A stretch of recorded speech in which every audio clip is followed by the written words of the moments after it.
So I hear New York had a hurricane, and nobody bothered to check on Tim Tebow.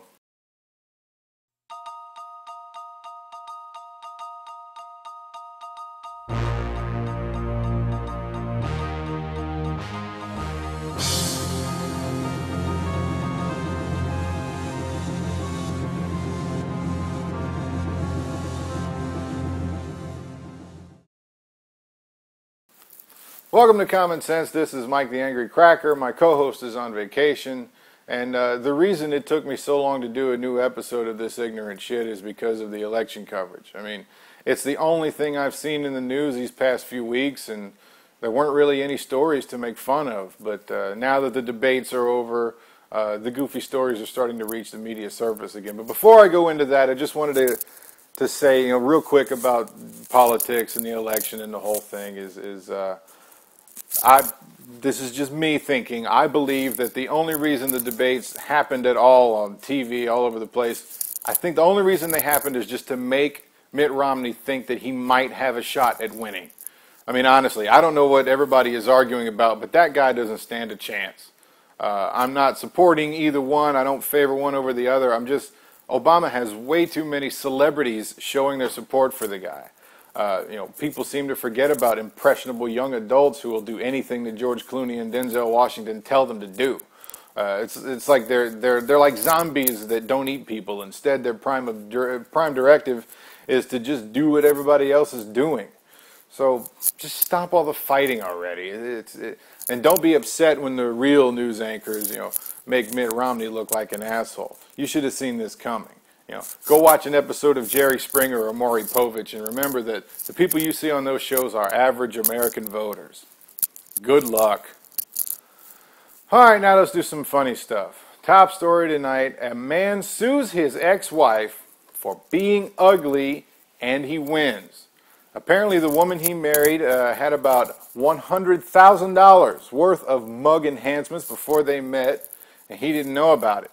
He found out about the enhancements when their first child was born, which he says, and I quote, "Our daughter was incredibly ugly, to the point where it horrified me," which is sad all by itself, but when you think about it in a relationship, this kind of promotes honesty. If she would have been honest about her surgeries at the beginning of this relationship, there would be one less little girl in this world growing up knowing her father hates her because she's ugly. One less little girl growing up with more daddy issues. Imagine how frustrating it's going to be for her to know that she will have to pay for plastic surgery before she starts stripping. What an asshole. Next up, the new iPhone is out. Yay! Join me as I piss my pants from all of the excitement. But wait a minute. There's already a virus out for the son of a bitch. And I don't really know that much about it, and I don't really care because I didn't get one. So there, I win. You get the joke? I win. Who cares? I'm sure it'll get fixed before it gets any more attention. And speaking of iPhones, and this is just for people like me who didn't run out and get the new phone. If you're still hanging on to your old one for a little while, have you noticed that your internet service is slower now that the new phone is out compared to before? Maybe it's just me. Maybe I'm imagining things, but maybe it's something that your provider does on purpose to make the new phone seem faster when it really isn't. I think it's another business strategy that corporate America uses to see how hard they can fuck you. But like I said, it's just a theory. Maybe I'm wrong. Have you heard about the stupid woman that tried to swim from Cuba to Florida? That's true. A very dumb woman tried to swim from Cuba to the Florida Keys and failed due to extreme sunburns that made her face look like someone poured a can of Spam into a butthole. As if that wasn't enough, she got her ass kicked by a gang of jellyfish. Now what makes me believe that this woman is dumber than a bag of hammers is the fact that this was her third attempt.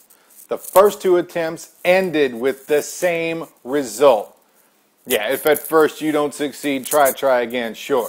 It's an uplifting, positive way to think, but at some point you got to draw the goddamn line. I mean, one of these days it's not going to be jellyfish. It's going to be great white sharks, and then you're going to be fucked. So do yourself a favor, you 60-something-year-old dumbass. Just go get one of those indoor current endless swimming pools and put a series of heat lamps above that pool and pretend. You'll get a much better result, and you won't end up like Steve Irwin. So don't leave your grandchildren with a horror story for their classmates. All right, next up. Starting in May of 2013, the International List of Mental Disorders, otherwise known as the DSM-4, will adopt a new illness. Get ready, I hope you're sitting down. Internet use disorder. That's right, it will target people that have addictions to the internet, smartphones, tablet devices, computers, and even video games. Specifically, people who become irritable when they have no internet access over long periods of time. But this brings up so many questions to me. Can internet use disorder prevent anyone from holding a job? And if so, can you receive financial aid from the government if you have this illness? Will there be rehabilitation facilities in place to help this problem? Will the government create a new drug to help treat this illness where the side effects include an increased urge to purchase real estate on Mars and then insure it against volcanoes? So many questions to ask. Hopefully we can get some answers soon. I'll keep following this story and I'll keep you posted. Well, by now I'm sure you've heard of Felix Baumgartner. He's the man who successfully performed a skydive from the edge of space. It was a 23-mile drop where he reached a top speed of over 800 miles per hour, breaking the sound barrier. I got to admit, I was really expecting this guy to not make it back to Earth alive. I really expected the guy to just start pooping in his spacesuit when he opened that door of his little balloon capsule, then continue shitting the whole way down, just 23 miles of pooping in your suit, eventually filling up his spacesuit, thus drowning himself in his own waste, which would also mean that he wouldn't be able to open his parachute. Then that would cause a shit-splosion upon the impact with the Earth that would spray for a half-a-mile radius, just spray littered with spacesuit blood and butt butter. I call it death by ass chocolate. But he survived, so whatever. Well, look, I've completely run out of things to talk about. And leave a comment if there's a story you want me to look into and make fun of. And don't forget to subscribe to be a part of the Angry Nation. And please hit that like button for me if you had a good time watching. Tell your friends. Okay, bye.